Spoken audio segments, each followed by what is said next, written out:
Welcome to Home Buying 101 with Francisco Gonzalez.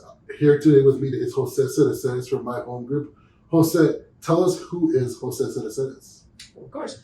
Well, obviously, my name is Jose Cereceres. I work for MyHomeGroup. I've been with MyHomeGroup for 5 years.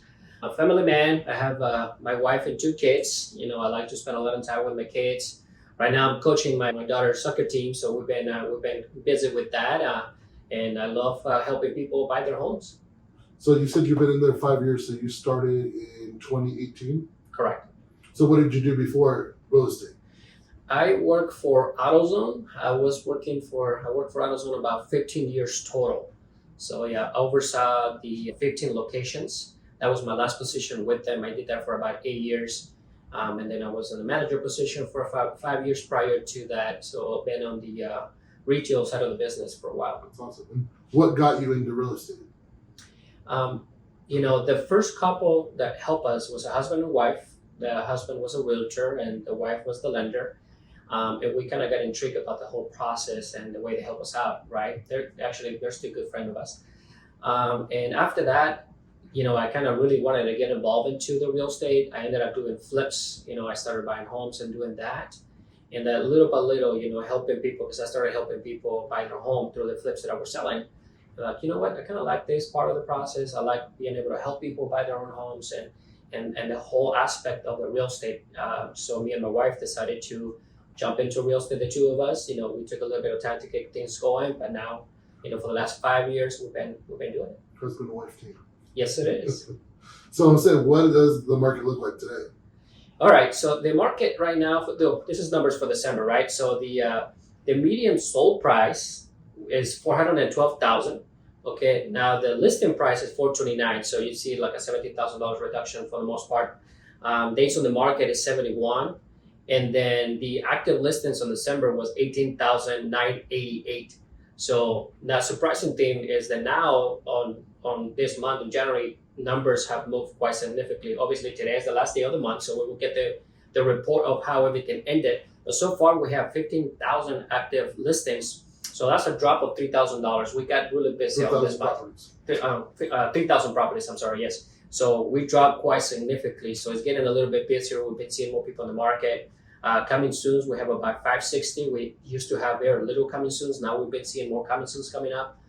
Listing pendings right now, we have about 88,000 total listing pendings. And days on the market have dropped to 62. We used to be roughly about 71 in December. Now it's 62. So we've been seeing a little more activity compared to December. And even December, was a little more busier than November. So it's starting to pick up a little bit. So I know that I've felt it. I've talked to a couple of people the last couple of days. The market's getting hotter. Everything's starting to move again. Are we still in a buyer's market today? Yes, we are. Okay. So how long do you think we'll probably still be in a buyer's market? Well, no one can tell you for sure. If things continue moving on the way we are, maybe 3 to 4 months. But again, things can change from 1 month to the next, right? So no one's got a crystal ball. No. And if someone tells you that, is no, of course. Not possible. Okay. So with what you said at 412 is the sold price, correct? That's correct. So 412 with our sold price. Let's go over to our lender of the week so they can give us some numbers on what that would look like on a monthly payment wise. Hi guys, Denice Cereceres here from Nova Home Loans. I hope this new year has treated you well. I've been asked to give you some payment estimates on the medium sales price right now in this current market. So we'll get right into it. So purchase price will be $412. With this scenario, I've used a 700 credit score with 5% down. The current rate with this scenario would be approximately 5.875. So your principal and interest payment would only be $2,355. Now, if we combine it with our 2-1 buy down program, remember this is where the seller prepays your interest, right? So we would be 2% less than current market, right? So we would be at a 3.875. The monthly principal and interest payment on that would be $1,872. If we switch over programs and go to an FHA loan, we'd be at a $412,000 purchase price, 3.5% down. With a 700 credit score, you're looking at an interest rate of about 5.75. The monthly payment for principal and interest would be approximately $324. If we combine it with their 2-1 buy down program, your interest rate would be 3.75 and your principal and interest payment would be approximately $1,844. Now keep in mind that with all the payment scenarios I just went over, they are subject to market change. The rate is subject to market, and we also have to add your taxes and insurance. So please give me a call. All the payments I went over are below rent value, so stop paying someone else's mortgage. Give me a call. I would love to go over your options. My number is 623-326-2345. Thank you. So thank you, Denice, for that information. So Jose, with this being Home Buying 101, we've already talked about the pre-qual process. We've talked about the buyer's consultation previously. So I wanted to have you come on today and talk to us kind of just the home search process, like where people go to start the home search or how they start the home search. So now that I'm pre-qualified, you kind of already know where I want to be, what I want, when I'm looking for a home. How do we start the home search process? Of course. So the first step, right after you get the pre-qualification, you're going to talk to your realtor. And on that first talk with them, you probably already spoke with them in the past, but you were waiting for the pre-qual to know your purchase power. But once you have that, you're able to talk to him about, or her, about where you want to live, right? So, hey, I want to move to Avondale, and then how many bedrooms, how many baths, and anything that is important for you. So that's going to be the first step. So your realtor is going to make a search for those properties and start looking for you for that. Once you have a list of properties, like what I do in my particular case, I send that listing to my clients and let them know, look, this is everything that is available based on the criteria that we spoke about. And then I set up an appointment with them to go look at those properties. Obviously, I like them to select the best ones that they like, so they get to choose, hey, I like this 3. So we put a lot of emphasis on going on those houses that they like the most. We have a big list, for instance, but we try to emphasize on that. And how do you send them those lists? Okay, so my website, I have a website and a system, so automatically I set up a search on my website, and I'm able to send that to them right away. And it goes directly to their email? That's correct, it goes directly to the email. And the nice thing about my website is roughly about 10 minutes to 20 minutes delay compared to Armless. So you get all the most active listings activations. I have clients who receive an email from me at 3 o'clock in the morning because that's when the new listing come up, so they get the most out of date immediately. That's awesome. So now that you're sending them that list and it's updating, I'm guessing you're able to add to that list whenever, let's say, like for example, they tell you, hey, let's go from only doing Tulsa and Avondale to Tulsa and Avondale Goodyear. So that list will automatically update, and it's the same. They pretty much go to the same spot and always see this list, either expanding or kind of decreasing, just depending on what they want as their search criteria. That's correct. Well, actually, there's 2 things to it, right? So I have my search that I created for them, and I can change it at any given minute, and it takes me about 2 minutes. And you're right. If they say, hey, Jose, send me now to Mesa, so I'll send them properties on Mesa or Tempe or Avondale, Goodyear, you name it. So I can make that quick change in 2 minutes. But also, I have an application that we built for my clients. So automatically, I send them that application to us as well, and it's pretty user friendly. And they can play with the application. They can look at homes in there. They can search everywhere, so they don't have to wait for me, or they can just send me a quick text and I can change it. So it's nice. We have those 2 features for my clients. That's awesome. And then let me ask you this: why shouldn't clients use Redfin, Zillow, Truly, all those Realtor.com, those websites to do their home search? A couple of things. Those searches are sometimes like a month late. I seen clients who send me a property from Redfin or Zillow, and then when I looked at them, they're actually already pending. So it's not the most up-to-date data, and that's one of the biggest issues that we have. And some of the reports and some of the numbers is not accurate neither, because they get information about monthly payments, and then it doesn't even equate to what the actually payment is going to be. In every case, it's different, right? So we're able to tailor it better to the client instead of using that. Again, I do tell people, look, if you want to look at them and Zillow and Redfin, just send it to me so I can confirm that that's a property. But if I have the list and send it to you, most likely if that property is active, you're going to see it on my search. If it's not on my search, 2 reasons: either it's not active anymore, which happens a lot, or it's outside of the criteria that we spoke about, and at that time I can modify it. Okay. So I will tell you this: I remember when my brother was looking for a home in 2020. Something that just kind of cracked me up was we would look at the homes on. I found the homes on Zillow, Redfin, and all those websites just because we kind of just decided on the whim, hey, let's buy a house. So we went from let's look for these listings on Redfin and those websites, and then I reached out to our realtor the next day and kind of got going from there. But one thing that was funny was, like you said, like I sent her 3 properties Thursday night to Friday morning. So Friday morning, she's like, hey, number 1 is not accepting any more offers. Number 2 already is off the market. And number 3 actually just hit the market. The moment you saw it, you probably saw it right when it hit the market. So of course we sent her a couple more listings, but the funny thing is the first house we went to look at, it was the pictures and what we went to see were nothing. It was night and day. It was like pretty much they got a Photoshop brush and went like this and pretty much changed the pictures from what they honestly looked like to what the house looked like. And then the second house, of course, was pretty accurate. But then the third house also, like, it looked like it was a nice house. And then when you got there, the rooms were smaller. There's a lot of detail when it comes to like looking at the kitchen, and it was just like there was a lot of things where like the shelving wasn't placed right, and then the stove on the kitchen was cracked. So does that happen a lot, especially now with the market? How before it was selling quick, where you'd show up to a listing and it just wasn't as accurate as it looked like online. It's potentially, it could happen, and due to the fact that obviously someone takes a picture and they're gonna take a picture to try to make the house the best possible, right? So they're gonna make it on the right angle, making sure everything looks nice, fresh. So it can have a different vibe. But I noticed the opposite too. So I told clients all the time, look, if you see a house that they kind of fix the box, let's look at it. We've seen properties just like that. You know, you go in and wow, it doesn't look like nothing like it. Quite the opposite, we don't like it. And vice versa, though, you see the pictures and like, we don't know what we're gonna get into.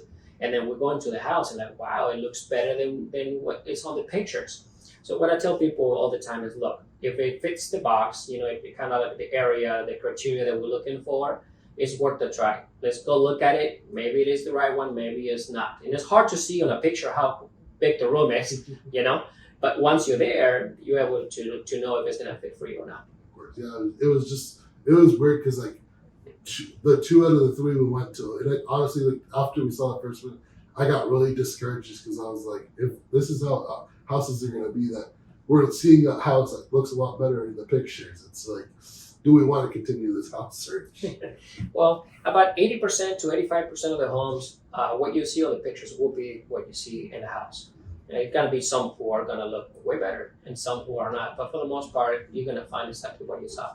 So when it comes to home search, I know that a lot of people's criteria is the number of bedrooms, the number of garages, the number of square footage. But you guys also provide when it comes to school information too, correct? That's correct. A lot of the clients, that's what they ask me for. Hey, you know, I'm moving with my family. What schools are going to be for my kids? What area in this area, right? So I'm able to provide that information.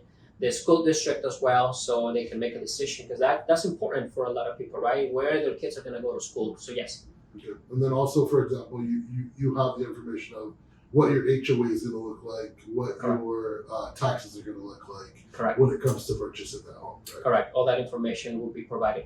I typically print out a sheet with all the information from all the homes that we're going to take a look at it, and I pinpoint all those details to them so they can see, look, this property has this, taxes, HOA, it comes with a fridge, it comes with a stove, it comes with different things, right? So they're able to see that from house to house that we're going to look at.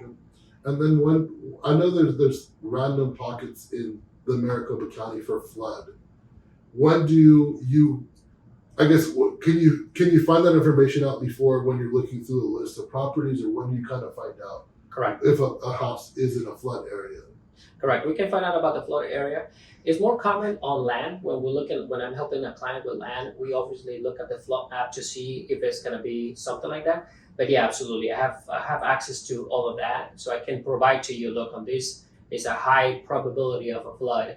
Again, it's more common in the outskirts, obviously, and when we buy land, that's very important. That's one of the first things you want to look at, because are you able to build on this land, right? If you're going to buy it for that reason. But we can also look at homes as well. Good.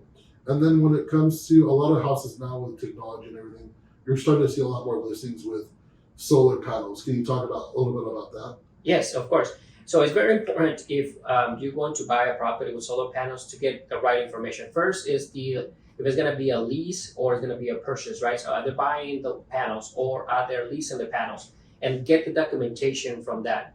Very simple. You get that documentation from the listed agent. They should be able to provide that, and they go able to see what's the monthly payment they're paying for that, how many years they have left. So pretty much, if you're the client, you're gonna buy the property, you're picking up that lease agreement the way it is written. There's no changes to it, right? So if it still has 15 years left and you're paying $200, the new buyer will pick it up just like that. So it's important to know. Another detail that I get from my clients is the bills information. So how much money are they paying on electricity?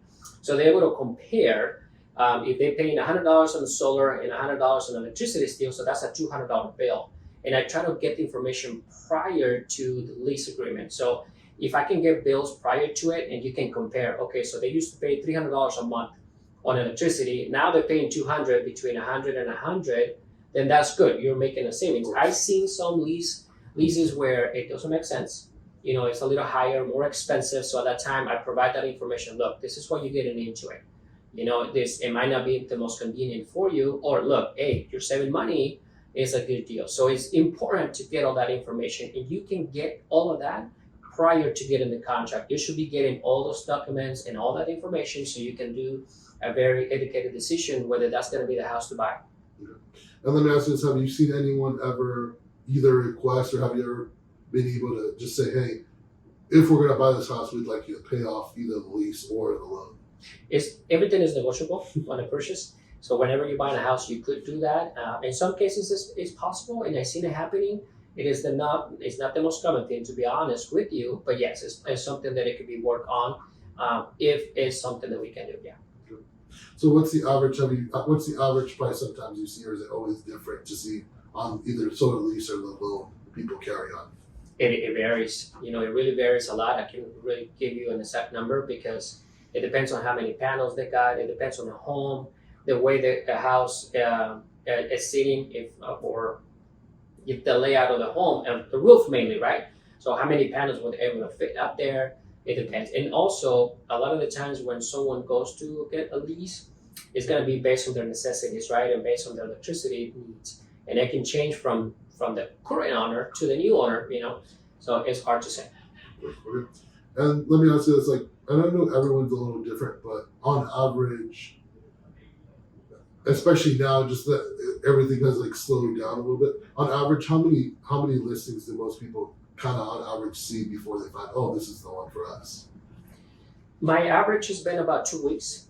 People looking at a property, it takes about 2 weeks. You always have sometimes the ones that take a month, and I have the ones that first day, first house, we get it. First house they walk in, they fall in love. I have that. But I think the average is about 2 weeks. It's the normal time where you're gonna be looking. And if I always like to give the time frame to the clients. Once we approve, you're looking at about 2 weeks to 3 weeks of searching.